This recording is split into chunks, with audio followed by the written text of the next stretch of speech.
Danny, what is this Scabby the Rat? Why do you have him out here today? Well, Scabby the Rat likes to feed on the stolen wages of construction workers. He appears outside of construction sites where the contractor is going and exploiting their workers. And you may see him at a construction site as you're driving down the street. He is that symbol to let people know that something's not right inside. Workers are being exploited.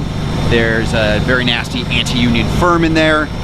They might be misclassified as independent contractors. They've been shut down by the State Department of Labor for labor violations. Any one of those things. You see him, that's what he means. He's not a nice rat.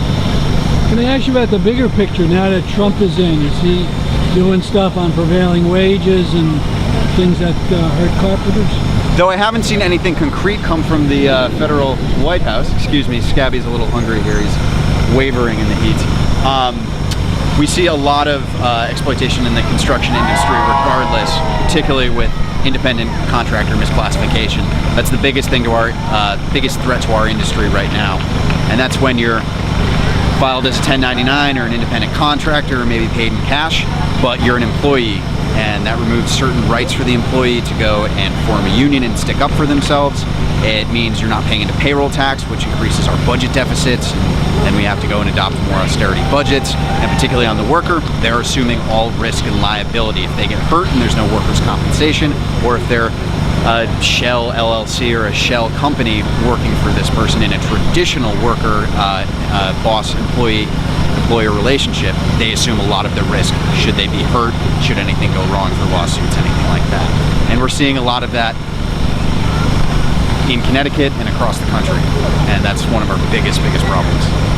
You seem to know a lot of these details. You say LLC. I've just been seeing a lot of that in the literature, something to do with Trump's plan. They're saying people will set up all these things to escape taxes and all. What you are seeing in the United States of America is the fissuring of the workplace, as Dr. David Wheel, the previous head of the Wage and Hour Department, wrote about extensively. And that's where you take the traditional employee-employee relationship and you break it down into tiny little parts. You might work at the Marriott Hotel, but you are working for a cleaning subcontractor that's hired by a hotel management company that's then hired by the Marriott that just has their sign on the outside. And when that happens, the responsibility of what happens with the workers just gets diffused into this ever-increasing layer of subcontractors. And at the end, the workers end up losing. And what union are you with? The Carpenters Union. All right, thank you. Thank you. Happy Mayday.